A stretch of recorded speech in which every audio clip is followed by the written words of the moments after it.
Gold, trusted gold buyers. మీరు తాకట్టు పెట్టిన బంగారాన్ని విడిపించి ఈ రోజు ఉన్న మార్కెట్ ధరకు కొనబడను.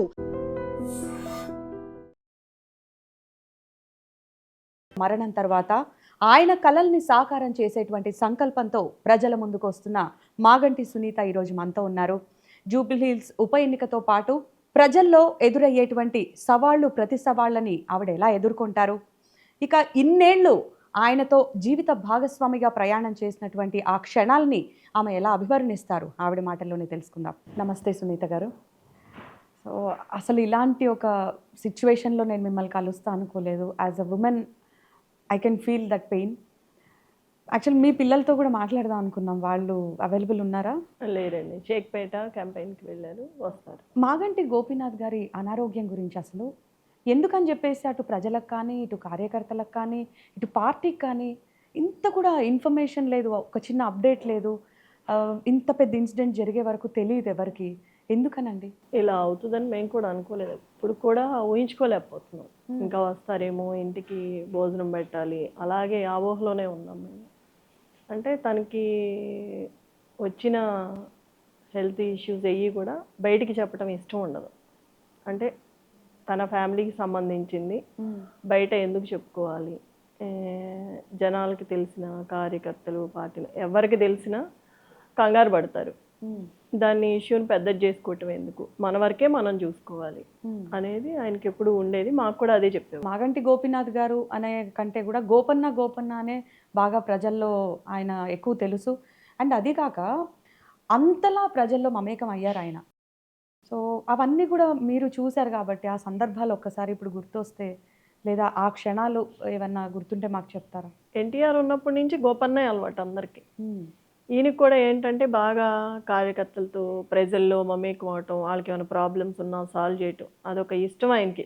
ఇవాళ ఈ మంచి పని చేశాను, అక్కడికి బాధ పోగొట్టాను అనేది మనసులో ఉండేది. అప్పుడు అనుకున్నారు విడిగా ఉంటే వీలు కావి, నేను ఒక పదవిలో ఉంటే ఎంతమందికి ఎంత హెల్ప్ అయినా చేయగలను అని నాతో చెప్పేవాళ్ళు. అట్లాగే ఎమ్మెల్యే అయ్యారు. అయిన దగ్గర నుంచి ప్రజలతోనే ఉన్నారు. వాళ్ళతోనే ఏ బాధలున్నా అర్ధరాత్రి ఫోన్ చేయని వెళ్ళిపోయేవాళ్ళు. ఎవరు ఏ బాధ ఉన్నా అన్నా అంటే చాలు, ఏంటమ్మా అని ఆ ప్రాబ్లం సాల్వ్ అయ్యే వరకు నిలబడేవాళ్ళు అక్కడ.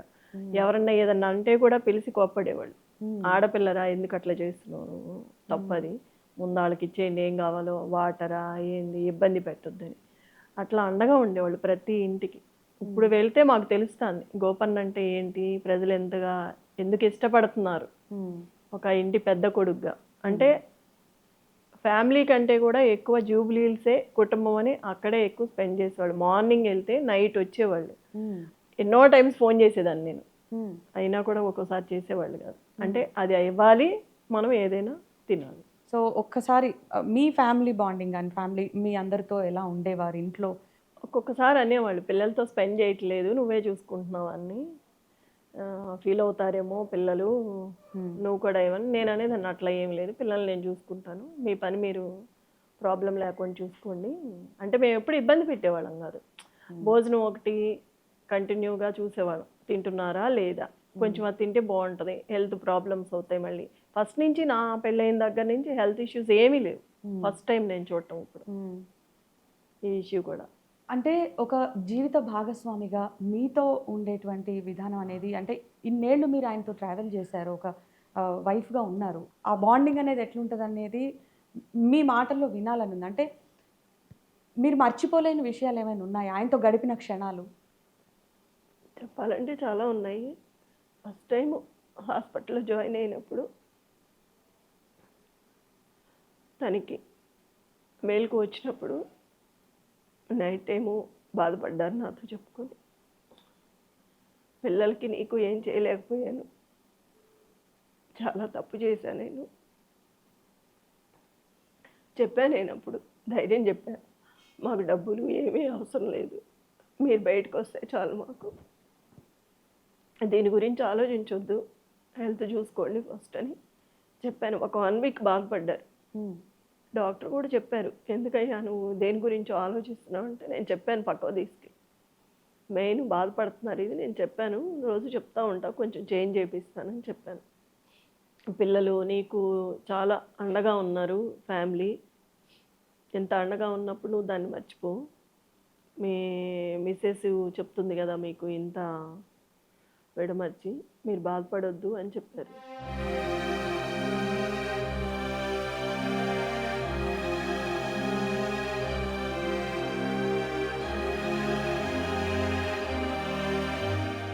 మీరు బాధపడుతుంటే మేము చూడలేకపోతున్నాం. కాకపోతే మీరు ఆయనతో గడిపిన ఆనంద క్షణాలు ఏమైనా గుర్తున్నాయా? అంటే 2008లో 7లో ఇక్కడికి వచ్చాం మీ ఇంటికి.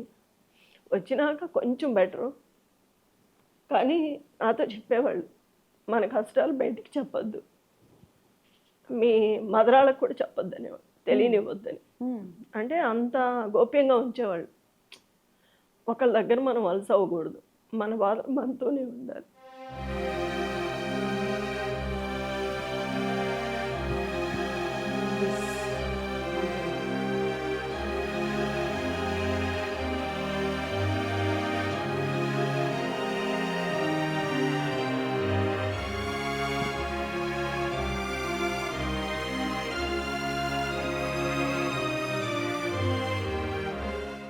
మా వారు చిన్నప్పటి నుంచి ఎన్నో కష్టాలు పడ్డానని నాతో చెప్పేవాళ్ళు.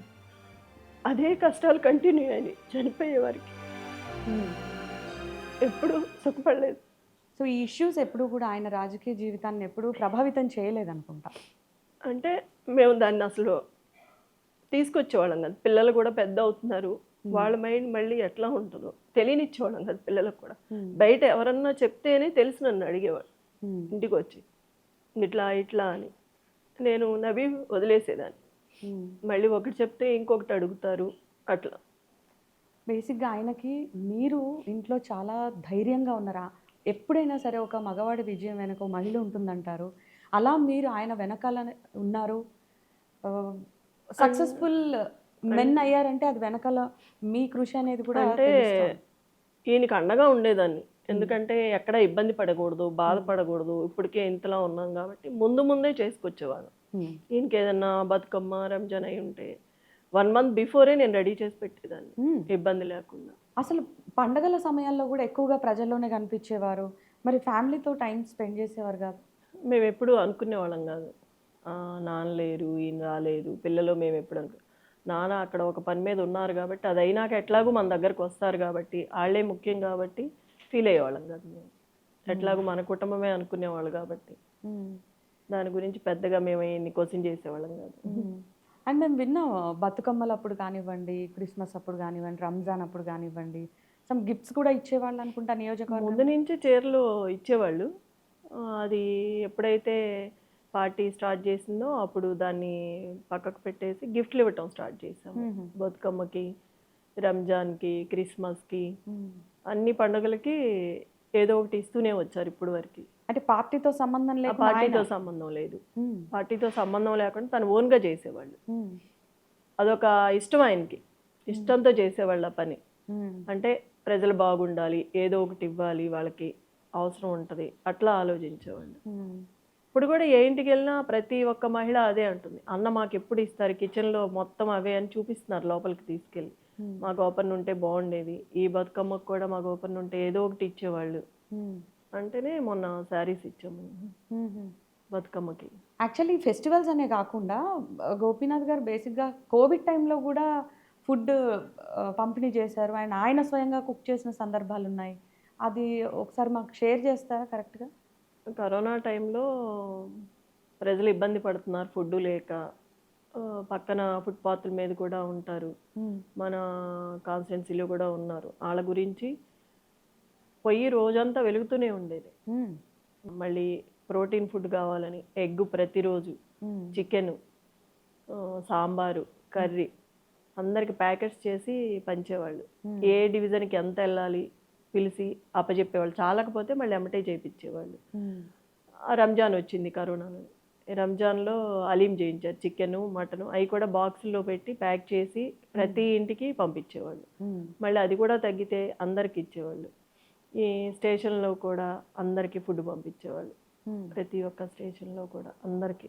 ఒక్కొక్కసారి మేము భయం వేసి వద్దనేవాళ్ళం, కరోనా కదా అట్లానే ఏం కాదు మనకేమవుతుంది, అట్లాంటి భయం ఏమొద్దు అని వెళ్ళిపోయేవాళ్ళు జనాల్లోకి. అంత జనాల్లో ఒక మంచి పేరు సంపాదించుకున్న వ్యక్తి గోపన్నగా ఆయన ఎలా అయితే పేరు తెచ్చుకున్నారో, మరి మీరు ఇప్పుడు ఆయన తర్వాత ప్రజల్లోకి రావాల్సి వచ్చిన పరిస్థితి వచ్చింది.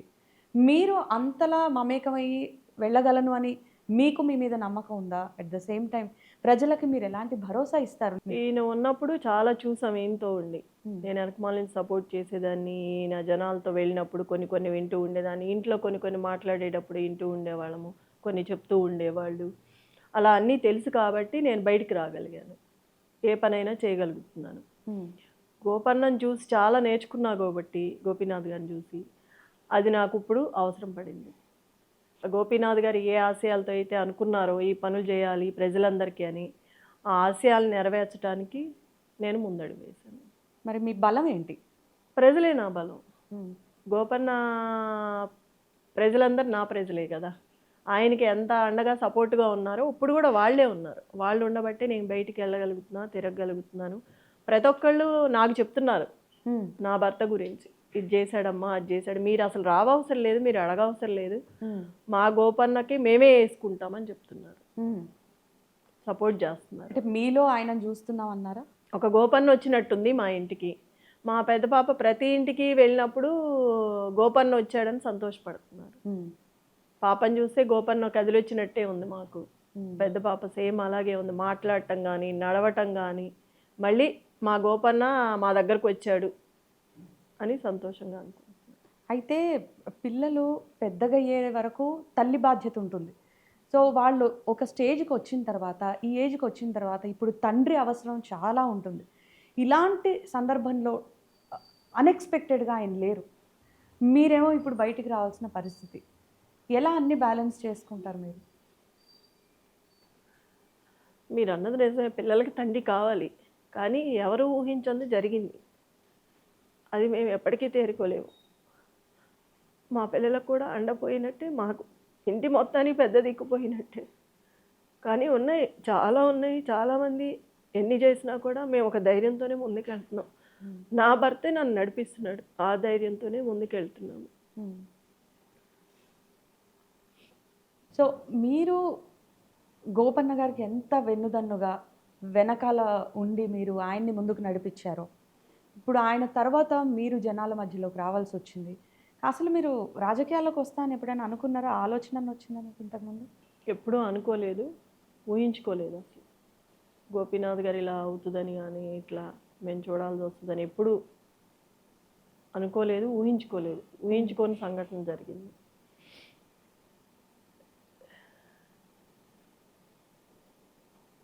ఒక్కసారి గోపీనాథ్ గారి రాజకీయ విషయాలు మాట్లాడితే గనక, ఎన్టీఆర్ గారితో అసలు చాలా క్లోజ్ అసోసియేషన్ ఉంది. అంటే ఒక ఫ్యామిలీ మెంబర్ లాగా సొంత పిల్లల కంటే కూడా ఈయనకే అవును. బాగా ఇంపార్టెన్స్ ఇచ్చేవారని విన్నా. అవును. అది కాక ఎన్టీఆర్ గారి అస్థికల్ని కూడా లక్ష్మీ పార్వతి గారితో మాట్లాడి ఆయనే తీసుకొచ్చారని తెలుసు. అవును. సో, ఈ ఈ బాండింగ్ గురించి ఒకసారి చెప్తారా మాకు? చెప్పేవాళ్ళు ఎన్టీఆర్ గారికి నేనంటే చాలా మనం ఒక కొడుకులా చూసుకునేవాళ్ళు. అంటే ప్రతిదీ గోపి, గోపి అని పిలిచేవాళ్ళు. నాతోనే చేయించుకునేవాళ్ళు. యాక్చువల్లీ ఈయన కృష్ణ ఫ్యాను. కానీ ఎన్టీఆర్ గారంటే చాలా అభిమానం. హ్మ్. పార్టీ అన్న ఎన్టీఆర్ గారు. ఆ అభిమానంతోనే ఎన్టీఆర్ గారి దగ్గరికి వెళ్ళి ఆయనతో పాటు ఉండి పనిచేసేవాళ్ళు. హ్మ్. ఎక్కడికి వెళ్ళినా కూడా బుల్లెట్ ర్యాలీ తీసేవాళ్ళు. హ్మ్. అది ఇక్కడి నుంచి ట్రైన్లో వేసి చెన్నై అయితే చెన్నైకి వీళ్ళు ఫ్లైట్లో వెళ్ళి అక్కడి నుంచి అవి తీసుకొని ఎన్టీఆర్ గారు రాకముందే వీళ్ళు రెడీ చేసి పెట్టుకొని బుల్లెట్ ర్యాలీ తీసేవాళ్ళు. హుహు. ఆ టైంలో కరుణానిధి గారు ఈయన్ని అడిగారంట. హ్మ్. కనుక్కుంటే నీ పేరు చెప్పారయ్యా, ఇదంతా ఎవరు చేస్తున్నారని అంటే, నువ్వు నా దగ్గరకు వస్తావా, ఎంత కావాలంటే అంత ఇస్తానంటే, నేను డబ్బు కోసం పని చేయట్లేదు, ఎన్టీఆర్ గారంటే నాకు అభిమానం, పార్టీ అభిమానం, ఆ అభిమానంతో చేస్తున్నాను అని చెప్పారు. ఎన్టీఆర్ గారంటే అంత అభిమానం. తర్వాత కేసీఆర్ గారి దగ్గరికి వచ్చిన తర్వాత, కేసీఆర్ గారితో కూడా చాలా మంచి అనుబంధం ఉందని తెలుసు.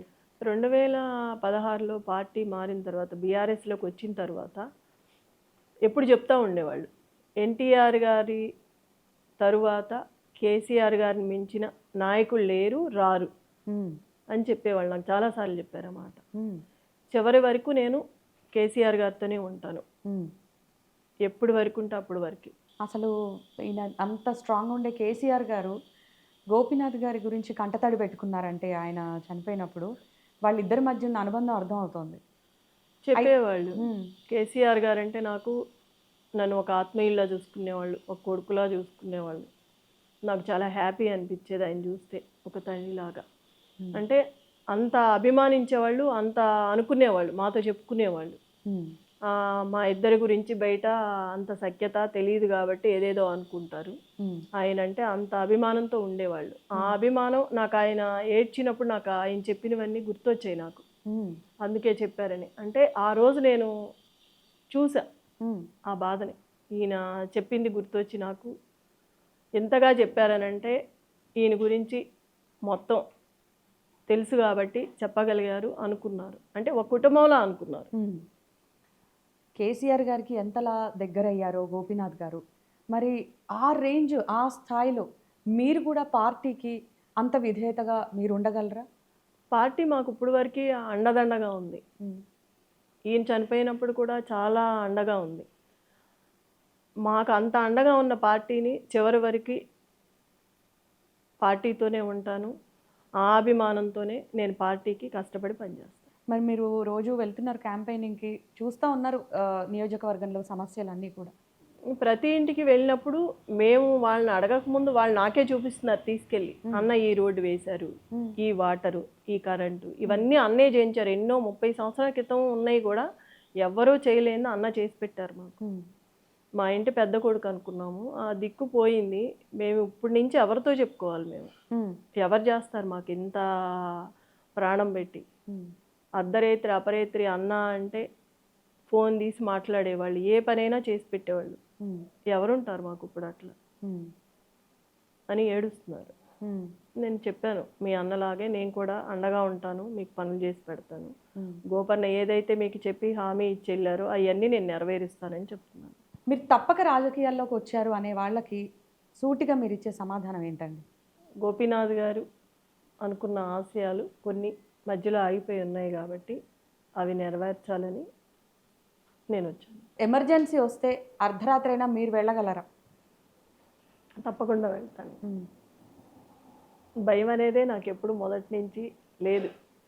నేను నేర్చుకున్నదే అది, భయపడకూడదు ఎప్పుడు ఎవరికి అని.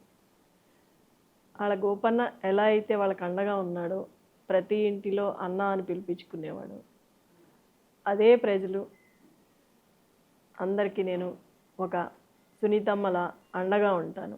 ఆడవాళ్ళకి కష్టం వస్తే ఆడవాళ్ళకే తెలుస్తుంది. కొంతమంది ఆడవాళ్ళు అన్న అంటే చెప్పుకోలేరు.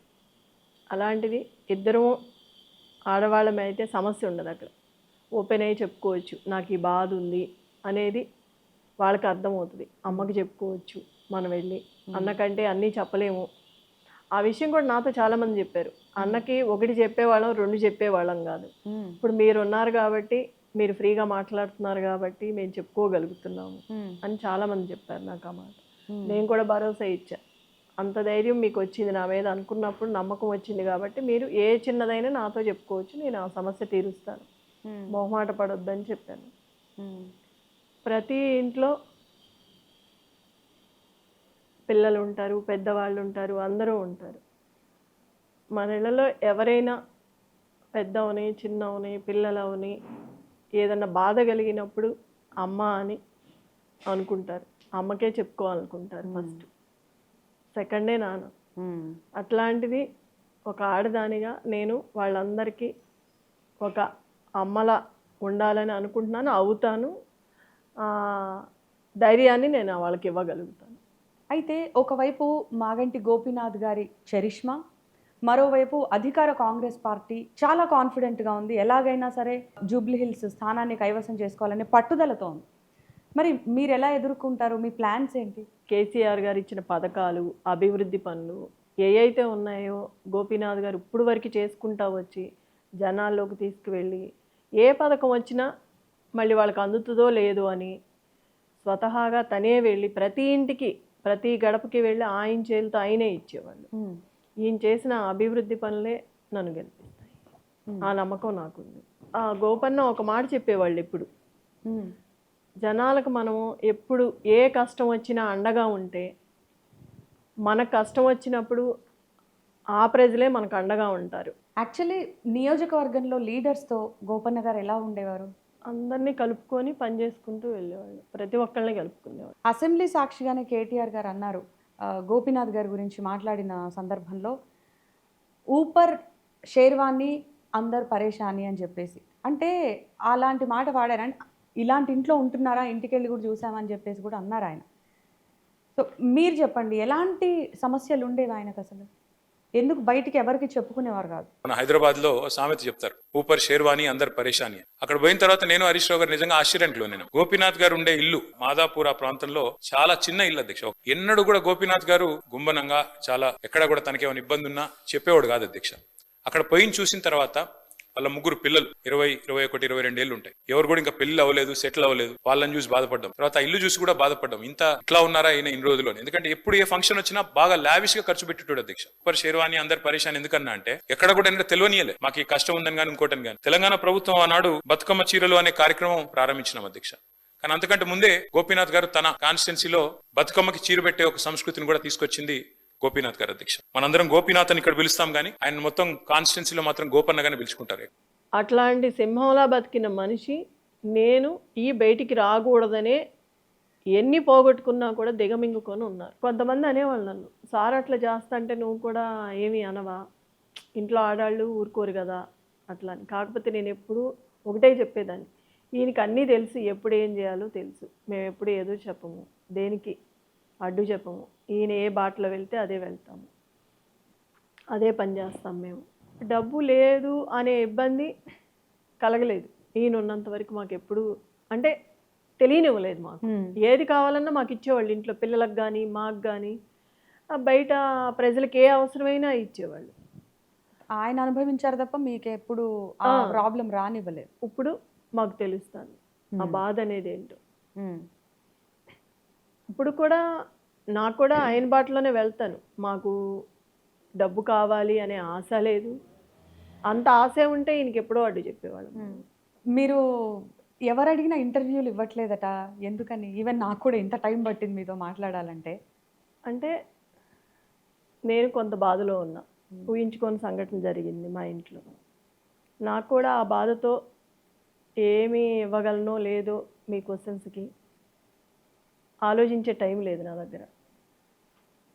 ప్రజల్లో ఎక్కువ వెళ్తున్నా కాబట్టి అందుకే ఈ తక్కువ టైంలో ఆ పనులన్నీ చేసుకుంటూ పోతూ అధికారంలోకి వచ్చినాక ఎవరు ఎన్ని అడిగినా ఏది అడిగినా టైం ఇస్తాను, చేస్తాను.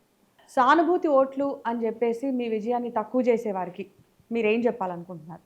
మీరు అడిగింది తప్పు. సానుభూతి ఓట్లేం కాదు, జూబ్లీహిల్స్ ప్రజలు అమాయకులేం కాదు, చిత్తశుద్ధిని గుర్తించి ఓట్లు వేస్తారు. గోపీనాథ్ గారికి సినిమాలు అంటే ఎందుకంటే అంత ఇష్టం? చాలా సినిమాలు కూడా ప్రొడ్యూస్ చేశారు. అండ్ సినీ రంగానికి కూడా ఆయన చేసిన సేవలు ఏంటి, మీకు ఐడియా ఉందా వాటి గురించి? సూపర్ స్టారు కృష్ణ గారు ఫేవరెట్. కృష్ణ గారి గురించే మూవీ తీశారు రవణ. దాంట్లో కృష్ణ గారు ఉంటారు, రాజశేఖర్ గారు. అంత అభిమానంతో చేశారు ఆ సినిమా. చెప్పేవాళ్ళు ప్రొడ్యూసర్లు అంటే కామన్ గా డబ్బు సంపాదించాలని అనుకుంటారు. లేదు, మాకు ప్రతి మూవీ లాస్, కానీ ఈయన ఓన్తోనే చేశారు. ఇక మీ పిల్లల విషయానికి వచ్చేసరికి పిల్లల ఫ్యూచర్ గురించి కానీ ఇలా మీరు మాట్లాడుకున్న సందర్భాలు ఉండే ఉంటాయి కదా. సో ఏం డిస్కస్ చేసుకునేవారు? అక్షర అంటే బాగా ఇష్టం, ముగ్గురు అంటే బాగా ఇష్టం. కానీ ఒక సందర్భంలో అక్షర పుట్టిన తర్వాత ఒక సెంటిమెంట్ ఉండేది, కలిసి వచ్చిందని. సడన్గా ఈ లోపు ఇట్లా అయింది. తను కూడా ఒక 2 వీక్స్ అసలు మాట్లాడలేదు, తినలేదు, తాగలేదు, ఏంటనేది కూడా మనకు తెలియదు. అట్లా అయిపోయాడు. మాకు కూడా భయం వేసింది. యాక్టర్ని చేద్దాం అనుకున్నట్టున్నారు మీ అబ్బాయిని కూడా? అవును, చాలా. ఫస్ట్ హీరోగా నేనే ఇంట్రడ్యూస్ చేయాలి, నేనే మూవీ తీయాలి అని బాగా కోరికగా ఉండేది. పాపకు కూడా ఈ ఇయర్ పెళ్లి చేయాలనుకున్నారు. చిన్న పాపకి ఇంకా టైం ఉందని 3rd ఇయర్ చేస్తుంది LLB. తన్ని తీసుకురావాలనుకున్నారు ఈయన తర్వాత ఆ పాపని రాజకీయాల్లోకి. సో ఒకసారి మీ పిల్లలతో కూడా మాట్లాడదాం. Hi Akshara, Vatsalya and Dishira. So ముందుగా అమ్మగారి గురించి అడిగే కన్నా ముందు మీ నాన్నగారి గురించి మాట్లాడదాం. సో సో బేసిక్గా మాగంటి గోపీనాథ్ గారు అనగానే మీకు ఇన్స్పైర్ చేసినటువంటి అంశాలు ఏం గుర్తొస్తాయి, అండ్ మీరు మీ నాన్నగారితో గడిపినటువంటి క్షణాలు ఏంటి, ఆ మెమరీస్? సో మేము ఇప్పుడిప్పుడే ప్రజల్లోకి వెళ్తున్నాము. సో వెళ్తేనే మాకు తెలుస్తుంది ఆయన ఎంతమందికి హెల్ప్ చేశారో, ఆయనకు ఎంత మంచి పేరు ఉందో, దానికి మేము చాలా ప్రౌడ్గా ఉన్నాము. సో ఆయన ఎంత పెద్ద ఇంపాక్ట్ క్రియేట్ చేయగలిగారో మాకు తెలిసింది. అంటే కైండ్గా, డిసిప్లిన్గా ఉంది, హార్డ్ వర్క్ మెయింటైన్ చేస్తా. ఎగ్జాంపుల్ అంటే కరోనా టైంలో థాలసీమియా పేషెంట్స్కి బ్లడ్ డొనేషన్ చేశారు. 2200 బ్లడ్ డొనేషన్స్ చేసి ఇండియా బుక్ ఆఫ్ రికార్డ్స్కి వచ్చారు. అది కాకుండా లాస్ట్ ఇయర్ ఆయన బర్త్డే మమ్మల్ని స్టేట్ హోమ్కి తీసుకెళ్ళి సెలబ్రేట్ చేశారు. సో అక్కడ వీణావాణిని కల్పించారు మాతో. సో ఆయన రెగ్యులర్గా కలుస్తూ ఉంటారు. అక్కడ ఉన్న కిడ్స్ని అండ్ డిజేబుల్డ్ కిడ్స్ని చూపించి మాకు చెప్పారు, మీరు ఎప్పుడైనా హెల్ప్ చేయాలనుకుంటే ఇలాంటి కిడ్స్కి హెల్ప్ చేయాలి, వీళ్ళకి పెట్టాలి, మీరు ఏమైనా పెట్టాలనుకుంటున్నారు. సో వాత్సల్య, మీరు ఒక మంచి ఆర్టిస్ట్ అవుదాం అనుకున్నారు, అండ్ మీ ఫాదర్ డ్రీమ్ కూడా కదా. అవును. సో మీ కోర్స్, యాక్టింగ్ కోర్స్ ఎంతవరకు వచ్చింది? ఇంకా అది మధ్యలో ఉంది. యాక్చువల్లీ మా ఫాదర్ మూవీస్ అంటే చాలా ఇష్టం. యాజ్ ఎ ప్రొడ్యూసర్గా తను చాలామంది స్టార్స్ని లాంచ్ చేశారు. సో ఆ ఫీల్డ్కి నేను కూడా వెళ్దాం అనుకుంటున్నాను. మా ఫాదర్ అది డ్రీమ్. ఓకే. అండ్ మీకు మీ ఫాదర్తో ఉన్న ఆ బాండింగ్ గుర్తొస్తే ఏ మెమరీస్ గుర్తొస్తాయి? మేము ఈవినింగ్ అయితే ఫ్రీ టైంలో క్రికెట్ ఆడేవాళ్ళం. సో అది one of the best memories. ఇంకా తన పొలిటికల్ లైఫ్ చూసి ఇంకా ఇన్స్పైర్ అయ్యారు. అంటే ఏ స్టేజ్ నుంచి ఏ స్టేజ్కి వెళ్ళారు, బ్యాక్గ్రౌండ్ సపోర్ట్ లేకుండా. సో దిశిరా, మీరు బాగా ప్యాంపర్ కిడ్డా మీ ఫాదర్ దగ్గర? ఎట్లా ఉంటుండే? అంటే ఎక్కువ జోక్స్ వేసేవాళ్ళు. నైట్ టైం అయితే కూర్చొని మొత్తం మాట్లాడేవాళ్ళు, ఏమైంది. సో ఇప్పుడు మీరు బయటికి కూడా వెళ్తున్నారు కదా, అంటే ప్రజల్లోకి వెళ్తున్నారు, అన్నీ చూస్తున్నారు, కాన్స్టిట్యున్సీలో సమస్యలు అవన్నీ. సో మిమ్మల్ని ఎలా రిసీవ్ చేసుకుంటున్నారు జనాలు? అంటే వాళ్ళ డాటర్ అనగానే దగ్గరికి తీసుకుంటున్నారు, ఏమేం చేశారో అన్నీ చెప్తున్నారు, ఇంకా గిఫ్ట్స్ అన్ని ఇచ్చి చూపిస్తున్నారు తీసుకెళ్ళి. సో మీకు ఎట్లాంటి ఎక్స్పీరియన్స్ ఉంది అక్షర, అంటే ఇలా జనాల్లో తిరగడం ఇవన్నీ కూడా? How do you feel? It's first time. So ఇప్పుడు మీ మదర్ గురించి చెప్పండి. అమ్మ వచ్చారు, రాకూడని సందర్భంలో అన్ఎక్స్పెక్టెడ్గా జనాల్లోకి రావాల్సిన పరిస్థితి, ఒకవేళ అధికారం ఇస్తే ప్రజలు ఆవిడ ఎలా డీల్ చేయగలుగుతారని మీరు నమ్ముతున్నారు? నాన్న ఉన్నప్పుడు కూడా బ్యాక్ వర్క్ మొత్తం అమ్మే చూసుకునేది. సో ఇప్పుడు కూడా తనకు ఆ క్యాపబిలిటీ ఉంది, సేమ్ నాన్నలానే చేయడం. కానీ ఇప్పుడు తను ముందరికి రాబోతుంది ఆ పొజిషన్లోకి. ముందలంటే నాన్న వెంటమాల అన్నీ చేసి పెట్టాను. సో అమ్మకి ఇప్పుడు అంతా మీరే కాబట్టి, సో ఆవిడకి మీ సపోర్ట్ ఎలా ఉంటుంది? అమ్మ నాన్నకైతే ఎలా బ్యాక్ బోన్లో సపోర్ట్ చేసిందో, మేము అలానే తనకి కావాల్సిన పనులని మేము తనకి బ్యాక్ బోన్గా చేసి పెట్టాం. ఆల్ ద వెరీ బెస్ట్ మీ ముగ్గురికి కూడా. Thank you. గోపీనాథ్ గారి అకాల మరణం తర్వాత పుట్టెడు దుఃఖాన్ని దిగమింగి ఆయన ఆశయాల్ని నెరవేర్చే లక్ష్యంతో ప్రజల్లోకి వస్తున్న శ్రీమతి సునీత గోపీనాథ్ గారికి జూబ్లీహిల్స్ ఉప ఎన్నికలో అంతా మంచే జరగాలని, ప్రజాసేవలో తాను గోపన్నను మించిన నేతగా ఎదగాలని కోరుకుంటూ all the best. And don't forget to subscribe to iDream. And for more videos, please subscribe to iDream. Please subscribe to iDream. Please subscribe iDream. And please subscribe to iDream. For more videos, subscribe to iDream. please like, share and subscribe to the channel. Congratulations, iDream. Subscribe to iDream. Subscribe to iDream. So subscribe to iDream Media. iDream ki iDream team andar ki huge congratulations. Please subscribe iDream Media. Please subscribe to iDream. Subscribe iDream. Please subscribe to iDream. iDream అంటే నా కళల channel subscribe చేసుకున్న నోరు తిరుగుతలేదు, మీరైతే గంట గుర్తు కొట్టండి. For more such videos, please subscribe to iDream. Subscribe to iDream. Please subscribe to iDream. Please subscribe iDream Media. Please do subscribe to iDream. Please subscribe to iDream Media. For best entertainment and information, please subscribe iDream.